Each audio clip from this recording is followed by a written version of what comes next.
You've reached the Shar Hotline, your pep talk turned podcast. It's your direct line to unshakable confidence, unapologetic self love, and the permission slip you didn't know you needed to show up as your true self.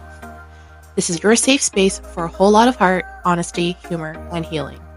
I'm your host, Shar, a self love and confidence coach, your compassionately candid hype woman, and a woman of color on a mission to help you ditch the BS, cultural conditioning, your own self doubt, or what society or your family says you should be. Together, we'll figure out what it means to embrace your true self, get out of your own way, set boundaries, and live a fulfilling life on your terms. Whether you're a recovering perfectionist, overcoming people-pleasing, here for the listeners' questions, or getting some actionable tools, join me to feel seen, heard, and empowered. Tune on in and learn to love yourself first, always. Welcome back to the Shar Hotline, and today we have a guest for Love Month. We have Karen Williams. Karen and I know each other from Hey Boo. She's a Boo sister, and we'll have some info in the show notes for you about that if you're interested. Karen is a relationship coach, a speaker, and an author, and she founded Karen Williams Coaching in Las Vegas, and she helps individuals and couples have not just loving and healthy, but lasting relationships through her own lived experience, and she'll get into that.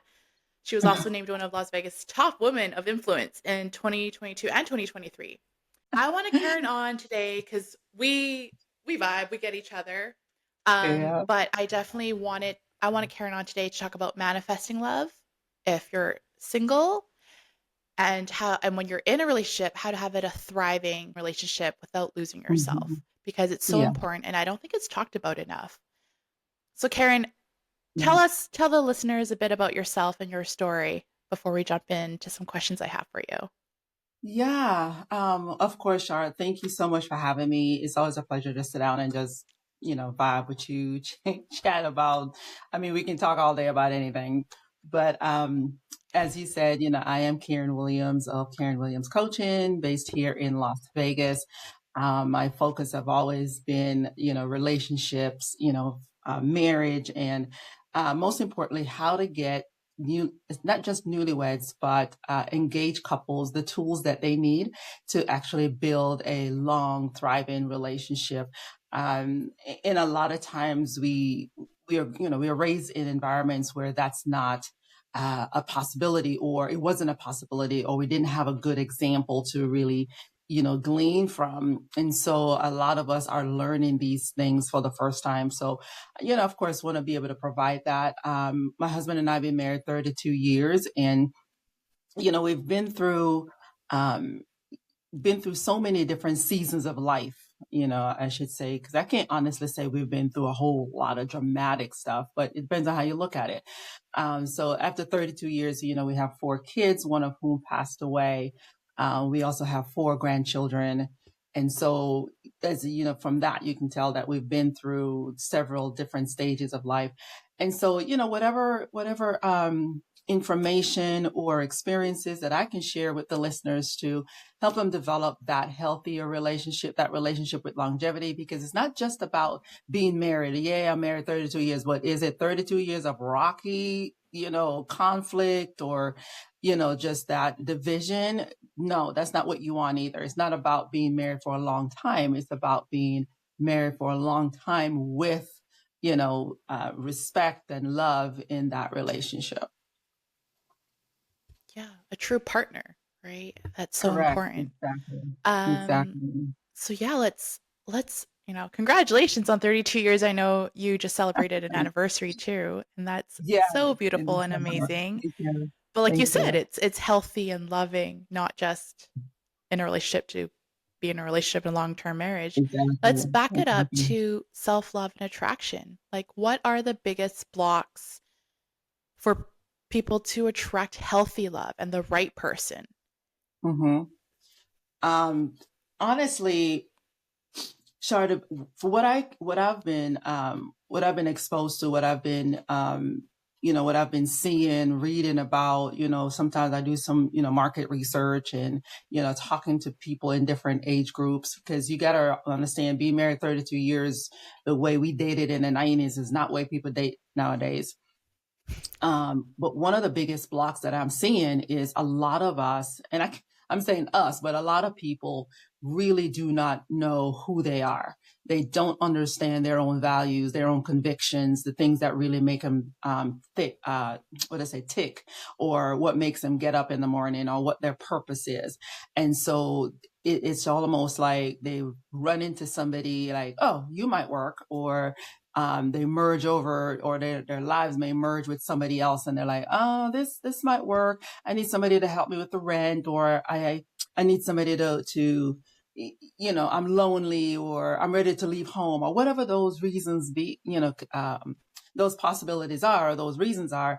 They jump into those relationships thinking for some reason that somehow this is all going to work out, not slowing down to double check and see, hey, do we align in the fundamentals? Do we align in, how we see the world? Do we align in finances? Do we align in just the simple things, like what are some of the things that you like? What are some of my dislikes?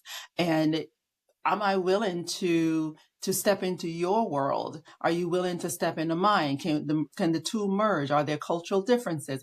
So all of those different things. But at the end of the day, the bottom line is um, having a relationship where values and goals align. And a lot of times we're not slowing down to even find out what those are for us, much more how they align with somebody else. Yeah, you and I have talked about, and I loved how you inspired my partner and I to write down our family and as a couple, like our relationship, our marriage, mission and vision and Yeah, values, just like a, yeah. a business or a company, right? And I loved that. And that's so true. I know you posted on Instagram recently about, like going grocery shopping. Don't go hungry. So you're going to just pick everything. It's dating. Don't just pick whatever's convenient and there. And I love that because my analogy that I often tell my single friends is it's like your career and your job. You Right. invest in it, you plan it, you think about what education and what skills you need to upskill or take, or what courses you need to take, and then you're not going to just take any job that gets offered your way. You're going to think about it, if does it align with your plan. And just Exactly. like that with dating and your family, you want to make sure it aligns, but people don't take that time. It's Ex- not just love at first sight. You meet someone on the street. It's like you need to get clear and have that relationship with yourself first. So I love Exactly. that how you inspired us to write our family mission and vision and values. So then Yeah. every decision we make, the boundaries we have to hold, how Yeah. does it Bec- align or not align? or not aligned. Exactly. Because the thing is, I'm finding that people actually spend more time investing and researching in how to buy a home more than they do just marriage alone. Yes. There's more time spent. Okay, I know the type of house I want. I know the neighborhood I want it to be in. I know how much I want to spend, and all of those things. And then they're not investing the same amount of energy into their partnership or their relationship. And just like you said, it's like going to the grocery store hungry. You show up at the grocery store hungry, you're going to pick everything off that shelf. And a lot of times we pick things that are not good for us, because we want, in Hmm. that moment, we want to just solve the hunger. We just want the hunger to go away. And the same way in relationships, we just want the loneliness to go away. We just want that partner. We just want that connection. And it didn't matter. It almost doesn't matter who we connect with. But 6 months, 12, 18 months down the road, you're learning a side of this individual that you're like, wait a minute, what was I thinking? I know people that got married during COVID because of the fear of dying alone, or the fear of, I just don't want to go through whatever this is, because nobody knew how long that whole shutdown and what all of it Yeah. would look like. Nobody knew how long that was going to take. And here we are on the other side of it, looking back like, okay, we made some really bad decisions during that time. How do I recover from that? And that's real life. That's conversation I've had with people. Hmm. Um, Yeah. I mean, Rossella and I just talked about it on the last episode was we need to be whole as an individual and not oh find my someone to God. complete us and then just have Yes. someone to complement us who, Oh my God. Yes. yeah. Yes. Yes. Was it, was a hand clap for Roselle, yeah, because of course, I know Russell personally. And so, yeah, we have those conversations, often, like, okay, what is it that we're actually looking for in the relationship versus what we're looking for in a person. We can't keep Hmm. looking for a person, an individual. We have to show up fully, before we can have, first of all, have any expectation from anybody else. You know, the moment you hear somebody say, "Oh my gosh, you complete me," you need to have some deeper conversations. I'm not going to I say hate run those right posts. away. I'm not going to say run right away, but take a minute. Like, what exactly does that mean? you know, because if I'm no longer here, will that mean your life is completely over? And I doubt that is true. So we would need to have some deeper conversations about that. I'm But such a like, bitch. When I see those, I tell my partner, I was like, dude, do these people actually mean this? Or are they just like saying what the next basic bitch is saying? Like, I'm confused. Like, because like people say that, you complete me, yeah, right? And I'm like, do you know what that yeah. means? Because that's really sad if that's true for you. But see, the thing is though, okay, as you know, coming from my, what is it, from with my background, I am, of course, I'm always looking for opportunity to have those deeper conversations because you need to know what those things mean because it mean different things to different people. Hmm. So when you say you Yeah. complete me, it could, somebody that's been through some type of trauma. And if you have, you need to work through that. And then there's people that have, of course, the anxious attachment style, which they just have this overwhelming sense of loss. And you're like, well, I mean, that just throw them, I can't even get the words out. That just throw them into this space of, um, if I lose this person, then my life is over. Or, Mm. that sense of, the moment something, especially if some type of conflict arise in the relationship, they always see that it's almost like doom shows up first for them, but just having that sense that, this relationship could be over at any time. Yeah, they throw that out there so that that person, they want to, for one, give that person the idea that I cannot live without you. I can't afford to lose you, and that can be scary now for the other person if that person have an avoidance attachment style, because avoidance, they're like, hey, wait a minute, back up, and that avoidant will ghost you in those situations. Yeah. Yeah. Yeah, that makes me think of it's been a process, but my partner and I are like, I don't need no man. I don't need you. He's like, he used to get offended. I'm like, no, but Yeah. I choose you.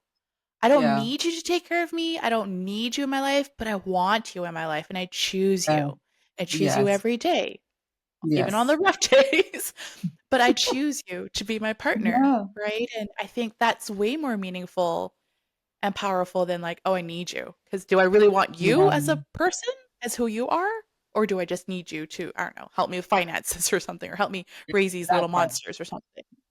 And So when, let's say, you've attracted a partner and now you're dating, and I want to talk about the confidence when you're dating and how to not settle and to own your worth and know your worth. And how do you mhm. know when they're the one or not? Oh, okay. Yeah, that's such Big a good question, question. I know.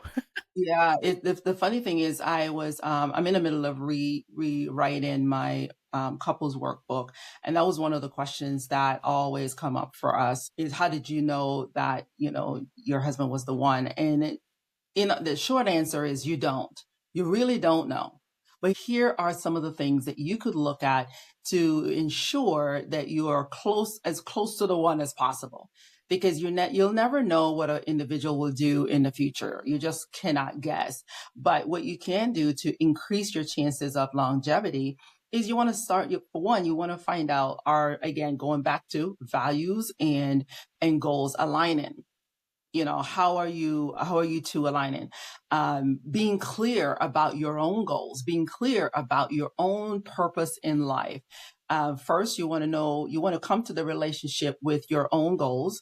You want to be able to establish goals together, and moving forward, what are some of the goals that you have for a family if you choose to have a family? So are those things aligned? And we've talked about this before. When we get married, does that mean I'm moving away from my family of origin? Am I going to another city? Am I going to another town? Am I going to another country for that matter? How does my career goals align with this relationship?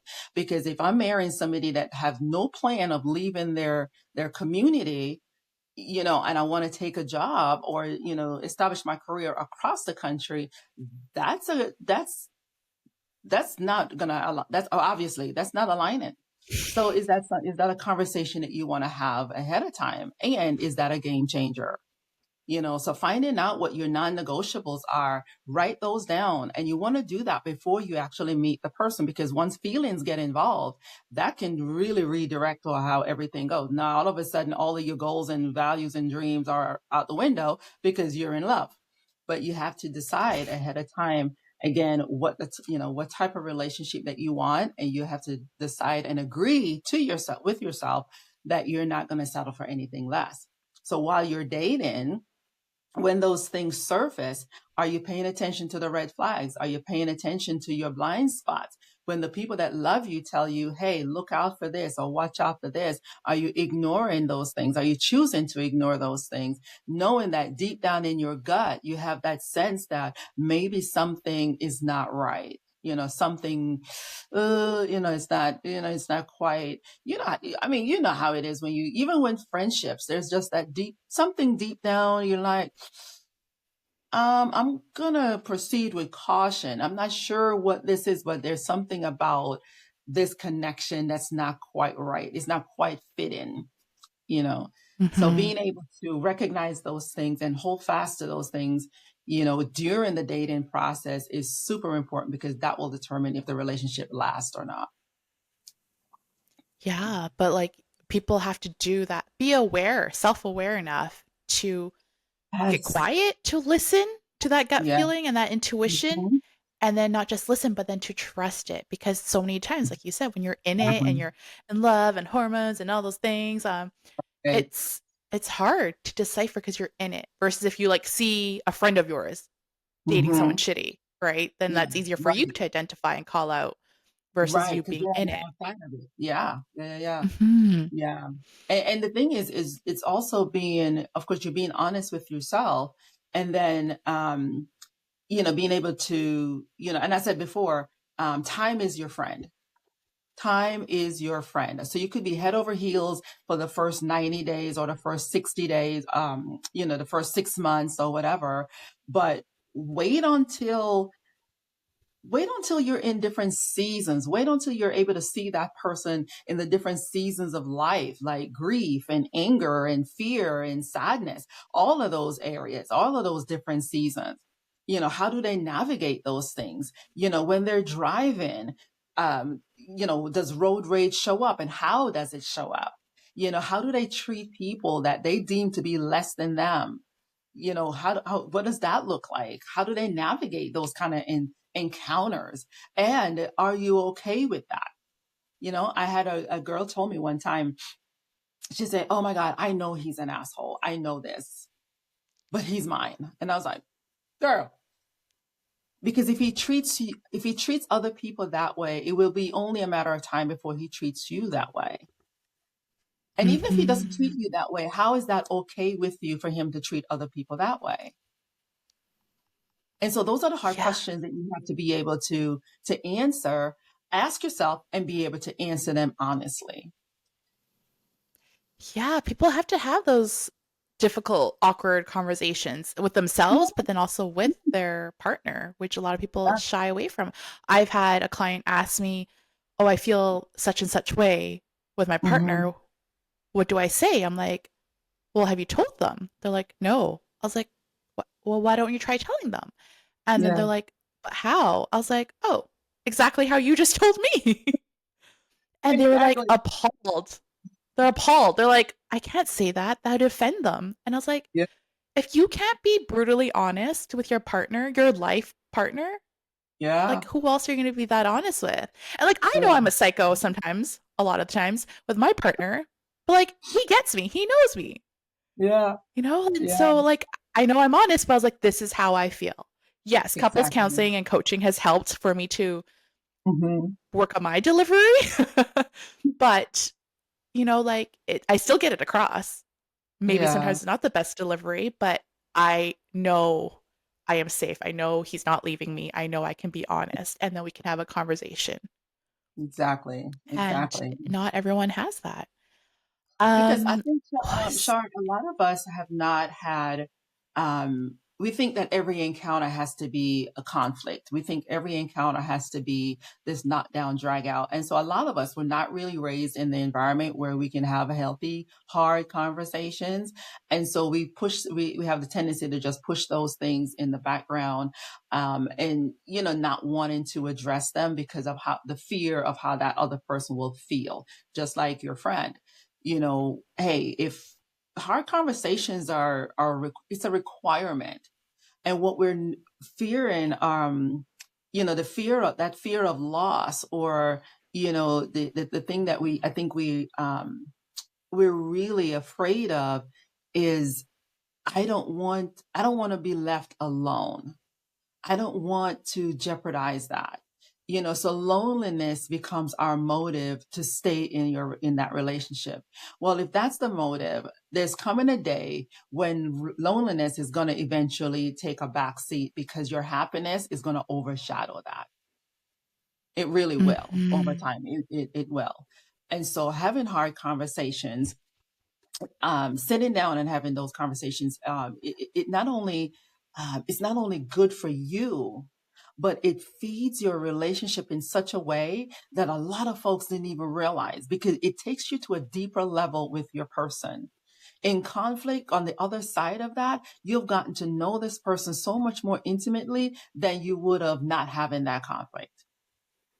It really is. It takes you yeah, it takes you to such a deeper place that if only we would just have that conversation or sit down and talk to somebody else about how has conflict helped your relationship grow deeper, grow stronger, you know, 'cause it's a game changer. It's a game Yeah, when changer. you're Yeah. connected and you have Hmm. effective, healthy conversations and connection and communication, then you have that foundation. So then you can weather the storm when you go through those seasons, those tough times through grief and loss and financial issues and everything. You have the foundation. But if you have a rocky foundation to start with, then you can't build Hmm. off of that. Exactly. Came up for me when you were saying that was, yeah. So I remember when I was dating and single, I was like, because I did so much of that inner work. And, for listeners, whether they know or caught on other episodes, like I did experience assault trauma before, and I had been Mhm. in a physically abusive relationship. And I did that work so that I got to a point where I would rather be single and Yes. happy and in full control of my destiny and happiness than to be in a relationship just to have a partner who's going to either actually harm me or emotionally, mentally harm me, and who just isn't a good fit for me. I don't need Right. that then, because if they're going to try to control my happiness, then that's not worth it. Hmm. But a lot of people don't get to that point because the fear of being Yeah, alone. And exactly. society and culture and family, right? There's that pressure and Yeah. like, oh, you hit a certain time, like a certain age, better start Yes. looking, better get married, right? And it's That the part. That's pressure. the social. Yeah, the social pressures are the worst. The social pressures For are women. the worst. Because Thanksgiving or family gathering, and you got to have that conversation like, oh my God, here we go. Auntie so and so wants, she want kids, or mom want grandkids, or, all of those pressures. And we give into that, and we sacrifice ourselves so that we can please somebody else. And no, you have to be able to stand your ground and again, have those hard conversations. No, mom, we're not going to have this discussion again. But as soon as I do find a partner, you'll be the first to know. Being able to say all of that. My workbook is really centered around how partners can have a hard conversation with themselves and with family members. And I mean, I give them like examples, like you can start out by saying, word it this way, because some people don't know, they just don't know how to even start a conversation like that. Again, for the Mm, fear of offending, or, the fear of being disconnected from that other person. Yeah. yeah. And you posted this recently on one of your on your social was, when you're having a disagreement or an argument to just Hmm. hold each other Yeah. or whatever it is for you. And I responded to that and I messaged you because I was like, yeah, I've told my partner that when we are having a disagreement or a fight, he can't yell, so we don't really fight per se. Like it's just me. But I was like, just put your hand on me, right? As Yeah. counterintuitive as that is, and you're probably like mad at me or I'm mad at you or both, it's just put your hand on Hmm. me, like lovingly, Yeah. not aggressively. Right. Right. Right. Yeah. Right? And I was like, and then we'll work through it. We'll work through Yeah. it. Yeah. The thing is, I think it's like you say, it is kind of counterintuitive. The thing is, what is even, we underestimate the power of touch. Mhm. We really underestimate the power of touch. And the thing is, a loving touch is able to de-escalate situations in such a way that, it for one, it not just de-escalate the situation because it does, but it brings you back. It grounds you. It grounds you in such a way to remind you and I, is this argument we're having right now, is it worth it? Are we trying to get to a resolve? Am I just trying to communicate a point to you and you're not getting it? Or am I really just want to fight and argue with you? Mhm. All of you're having all of those conversations in your head at the moment. And because at the end of the day, you got to decide, okay, is all of this worth having, worth it? Is it worth having this, this blow up or whatever we're doing right now? you know and so the power of touch really grounds you in that way. It's really like you're doing yoga and you take your shoes off and your feet touching the ground. That's really what it does. And Mm. in that grounding process, or in that grounding moment, you slow down.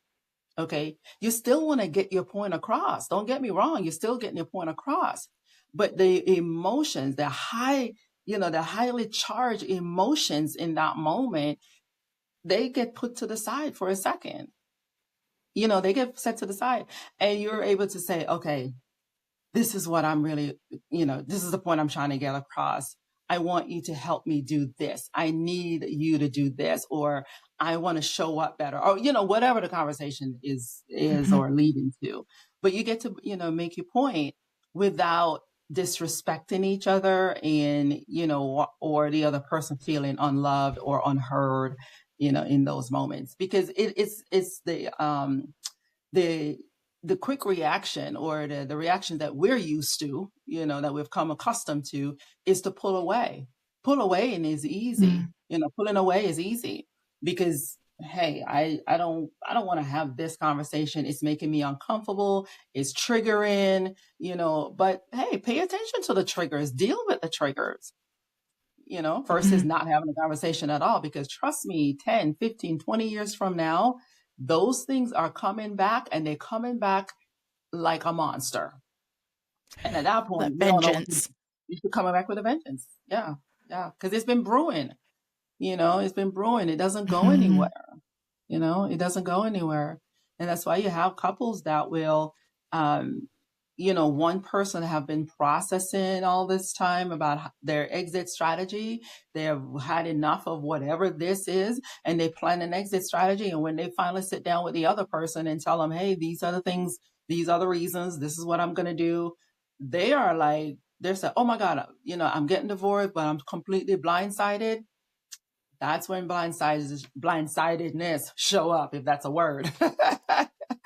But yeah, that's when people get blindsided, not knowing, hey, all this time this has been going on. This was brewing under the surface. It's like a volcano, and you just end up erupting.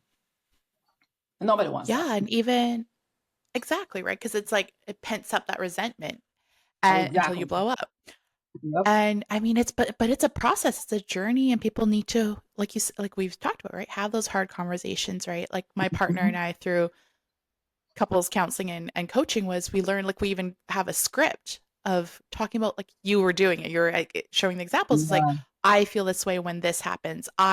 Me, myself, and I, instead of like you did this and when you did this, like attacking. It's just like, this Mhm. is how I feel, because you need to also trust that your partner isn't trying and their intention is not trying to harm you or like piss you off. Yes. They're just Oh my right, they're gosh. doing their own thing. Yes. Hopefully, Yes. hopefully you trust your partner enough Yes. and you know that. But we forget that Exactly. within our Yeah. our frustrations, of course. And so like that script of I and so yeah, my partner and I, not all the time, but we try to do like a weekly check-in of like what's Yes. coming up, what's worked, what hasn't worked. Mm-hmm. Let's work this out Mm-hmm. together. And when you were saying like triggering, I that made me think of even like yes, I tell my partner to put his hand on my leg or something, or you hold hands, whatever it is. It's like learning about each other and Yes. what works for you and what doesn't. So for example, one time I was really angry and I was like, I need to get out. Like just need to go out for a walk. My partner physically stood between me and the door. Mm-hmm. And the moment I didn't know, but then afterwards I was like, that's very triggering for me. I do have PTSD. And I was like, that is not safe for me. Like that does not make me feel safe. So next Mm-hmm. time we need to do something a little different. Like do not block me in the door because that makes me feel like I'm trapped and I'm not safe. Right? Yes. So I think being Mhm. trauma informed and communicating with each other what works and what doesn't work for you is so important. And again, a Yeah. weird conversation, Yeah. but Yeah. important. Yeah, definitely, definitely important. But in that moment when you share that with him, that took you guys to a deeper level of intimacy. Yeah, because he doesn't have PTSD and he hasn't had the trauma that I Mm. have.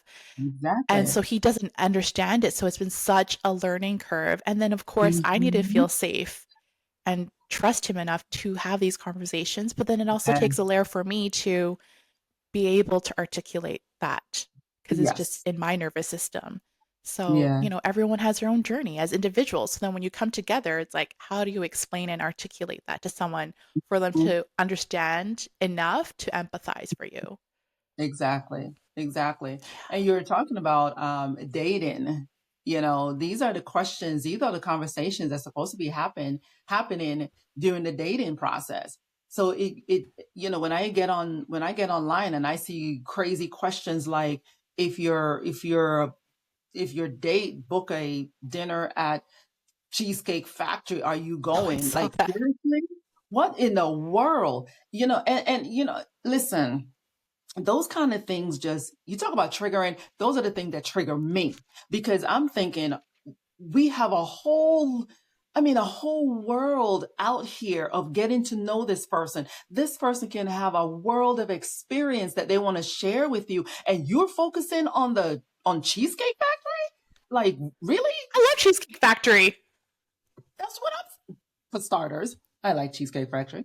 However, the way the tone behind that is that's not good enough for a first date. And just listen to that because if that's not good enough for a first date, you are already setting that guy up to fail.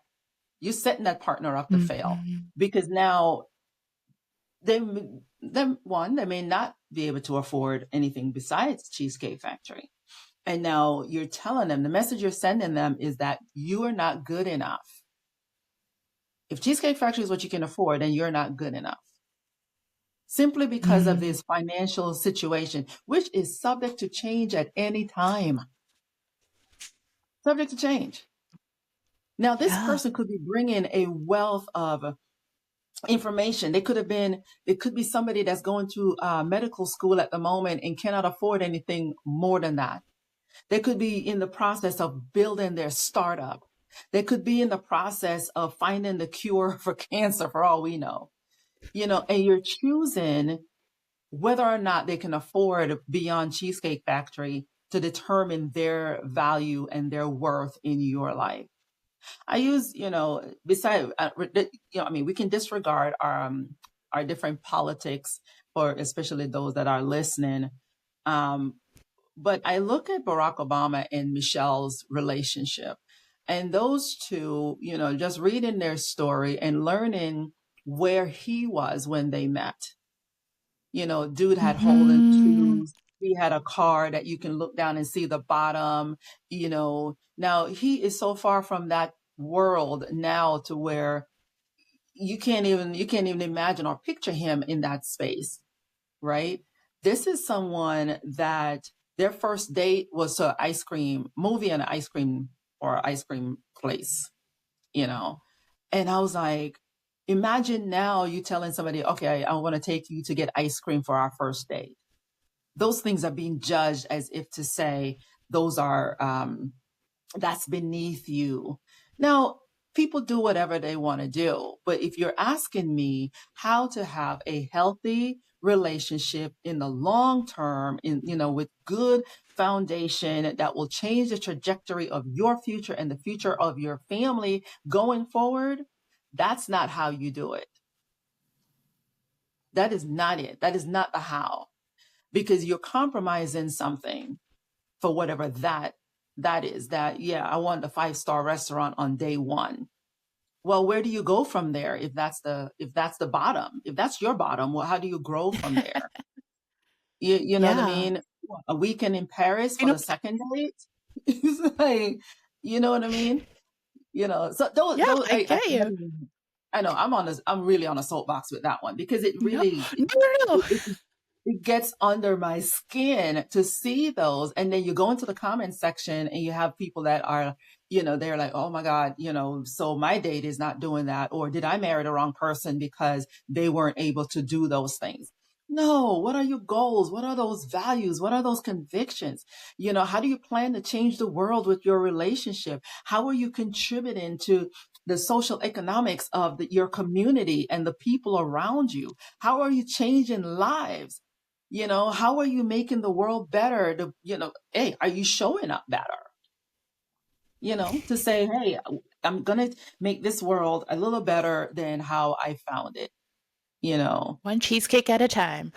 that part, one cheesecake date Well, at a time. on the flip side, it's like, what if that person who chose Cheesecake Factory for the first date is testing you to see if you're a bougie Exactly. snob? Exactly. How do You you don't know know. that this person is not, because I always wonder, like, what if this guy is a shareholder or part shareholder in Cheesecake Factory, or, in the parent company? You don't. You don't know that. He wants to go eat at his You own don't know. restaurant, but you don't know that. But you didn't give him time to figure that out. I Yeah, know I that's, mean, that makes me think of like my first date with my partner. We've been together for 12 years now, and we've been married for, I don't know, 7. I can't do math. And on our first date, so we were set up on a blind date. I never met him before. uh, And I don't know how to explain this analogy. So, like, I was in my younger self, I was like a kind of a snooty snob, and I went to like private school. I was like that city girl, and I had a BMW when I met him.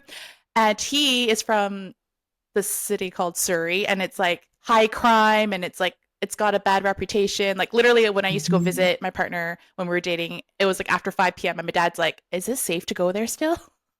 He's like, "It's after 5. I don't know if it's safe."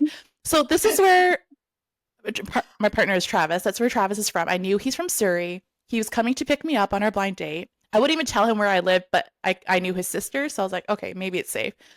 He comes in Mhm. a pickup truck. No disrespect to pickup trucks, I love them. But he came in a pickup truck, bald, shaved head, tall white dude in a plaid shirt, and I'm like, seriously, am I being punked? I was like, this is I dated the suited up dudes with those like Right, annoying bougie box jobs, like, and I was like downtown dudes, and I was like, am right. I being punked? Like, is this a joke? And but thankfully, I had done the work, and I was self aware enough to be Yeah, like, yeah. okay, let's just give it a try. One date, two date, let's get to know this dude, and it obviously Exactly. has worked out for us now. Right. But had I Right. made that judgment, we would Mhm. not be where we are now. A beautiful home, Exactly. beautiful life with 2 kids, and such a Yes. loving, connected relationship. But, Exactly. had Exactly. I had that judgment on our first date, I'd be screwed. Mhm. And also Yes. for our first date, he paid for like a wine tasting thing, and I made sure I paid for buying the wine. Like I made Oh, sure I paid for something because I was like, yeah. from the get go, I'm gonna make a stance. I'm an independent woman. So he knew what he signed up for. There's no deception there. But because from my own trauma, my own journey, I did the work, and we met. I think I was like 25 or something. We met a little, I don't know, whatever late or early is, but like we were a Mhm. little more mature and a little later. So we had Yeah. done that work on ourselves already. So I knew I didn't want it to make a stance that like, no, no, you don't need to like pamper me or take care of me. Treat me right, but let's Yes. respect each other. Yes. Yes. Yes. And then, the first date thing is a conversation that, should be had. Like, what are some of the things that you like ahead of time? You have those conversations before. Because I advised this one of my client that lives in New York, she was like, I don't know I don't know what to ask for a first date. They asked me where I want to go and I don't know what to say. Hey, keep it simple, low pressure. This is New York. There's parks everywhere. Do a picnic. Do a picnic. Sit outside. Because again, you're just getting to know this person. You don't, there's no, for one, you're in open space, you're in a public space, so your safety, your physical safety is not in jeopardy. Then secondly, you have, a picnic. You're both bringing something to the picnic. Whoever want to bring the cheeses and the fruit, somebody bring the wine. And so you're contributing to the encounter. Again, there's no pressure. Nobody feels like, oh my God, are we gonna split check? Am I taking the whole check? Whatever that looks like, whatever. But, again, I think it's a safe enough date, or if you are Mm-hmm. both into fitness, hey, I have this gym class that I love. Let's join up and then we can probably get a smoothie afterwards. But any opportunity that you're able to have conversation, because that's what the first 4 or 5 dates are supposed to be about. You're getting to know this person, but somewhere along the line, it got convoluted. Mm-hmm. Yeah. We've talked about single, we've talked about dating, and I want to jump into when we're in a relationship. Hmm. How do we not lose ourselves, especially as the years go and go? And you and I are Yeah. both mamas, right? Like, as you bring Mhm. kids into the picture, that's a whole other thing. Like, how do you not lose yourself? What are some regular practices for a couple and and an individual? How do we Mhm. not lose ourselves when we're in a relationship and keep it thriving and healthy? Yeah, I was actually just reading, it was a LinkedIn article, and this husband, he was sharing how, their marriage was just like heading down the tubes and really fast. And the way they were able to bring that back was, for one, scheduling a regular date night. And it's not just the act of date night. Yeah, we're going to do date night. And then you go and you both sit there on your phone. Well, that's not date night. But going out, committing to just being together, committing to having opportunity to connect with each other. That's, one thing, because you have to spend time engaging in your relationship, being there, showing up your full self. It's just as important to spend time with each other as it is to spend time alone. You have to spend time pouring into yourself, spend time doing the things that you like, whether it's a hobby or girlfriend's trip or whatever that is. Now, that doesn't mean you go on a girlfriend trip every weekend. Hear me. You want to be able to say, hey, we carve out some time to just disconnect from responsibilities and titles and just be you, just be Shar, just be Karen, just be Jessica, just be Mary Grace, just being yourself, doing the things that just really light you up. I know we were talking about Mary Grace. She was telling me how she took time to just color. Sometimes she just sit down and get her coloring pencils out and she'll just Yeah. color. Some people paint. For me, well, I'm not that type. I'm not the creative per se. I can be if God wants me to. I don't like to, knock myself down. But, for me, it's sometimes I just want to veg out on a series of something, read my favorite book, go to the gym by myself, just go for a walk by myself, hear my own thoughts, hear my own self think, because guess what? When I show back up in my relationship, I am a better person for it because I'm bringing ideas to it. I'm contributing to our friendship. I'm contributing to our marriage. I'm contributing even to my, when we were raising kids, even to my kids. So it requires the alone time is just as important. Now, some practical things that we can do if you have the super busy schedule, the kids are in basketball, the kids are in soccer. Well, first of all, you don't have to enroll your kids in something every season. It's soccer season. That doesn't mean they have to play soccer. Next time it's baseball, you can alternate. They can have a free time on their schedule as well. But if you're in a space where, okay, you have multiple kids and so there's multiple things going on, if you go to a game, you and your partner can sit together, have conversation, or how about you walk around the track, hold hands, touch each other, connect. If the, especially those practices, because practice you don't have to be focused in on the practice nights. These are just practical things, guys. You don't have to be all in. And I get it. If you show up to the actual game, yes, you need to watch your kid play the game. But when we're talking about, practices 2 or 3 times a week, and you can turn that into a date night. Bring your wine and bring your, your ice cream or whatever, and sit there and connect with each other. How was your week, love? What was going on this week? How do you need me to support you this week? How do I need to show up for you this week? How can I do things better? Whatever ideas that we were working on, how is it working out right now? Whatever that looks like, and use that time for that, instead of, Mm. um, you sit there and you complain about all the different things that's not happening for you. You say, hey, mom needs this much time during the week to just disconnect, and I'll come back even better. And I'm going to do just that. Being able to voice your needs, voice the things that are concerning for you. You want me to show up as a better wife? I need this. You need me to show up as a better Mhm. husband? I need that. You know, for some husbands, it's the video game, it's the man cave, or whatever their thing is. Honor that, respect that. Don't barge into the man cave. Don't barge into that moment, that space that he's trying to, reconnect with himself and have those, for some men, they know how to, they do this better than we do. They'll have moments when they're thinking about nothing. If they tell you, hey, babe, what are you thinking about? Nothing. They really mean that. There's nothing going on up there. Nothing. They're not thinking about anything. You and I are like, okay, I I'm don't always understand. envious of that. Yeah. Like, what do you mean you're not thinking about nothing? No, let them think about their nothing. You go think about whatever it is that drives you. But having establishing those moments is super important. And I know when kids come Mhm. along, they have needs, especially different stages, of their life. But that's not all you are.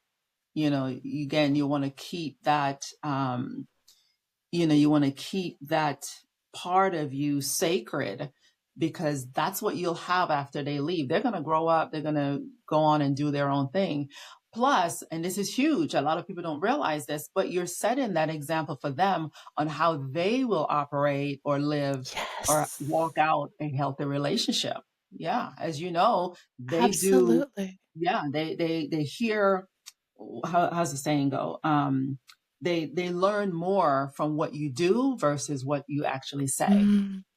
Yeah. Yeah, and so we teach even our our eldest is 5, and I'm like, you have special time with mommy sometimes, and you have special time with daddy, but it's also important Mhm. for mommy to have my own special time, and then mommy and daddy each have our own special time. And so she's starting to get that and pick that up. And because I would want that for her in the Yes. future as an individual, whether she's in a relationship or not, right? I want to show that by example for her. And I love how you say how to stay connected and communicate. My partner and I, cheesy as it sounds, we have a couples journal that we do every now and then, not like all the time, but every now and then we Mhm. keep in one of our nightstands, and we do that. And so we're actually going on a kids-free trip, just the two of us with some Nice. friends, but kids-free, and we're going to bring our journal. And I was like, my intention for this trip is to connect with our friends, quality time without any kids around Mhm. and distractions, but also to connect with myself and to reconnect as a couple.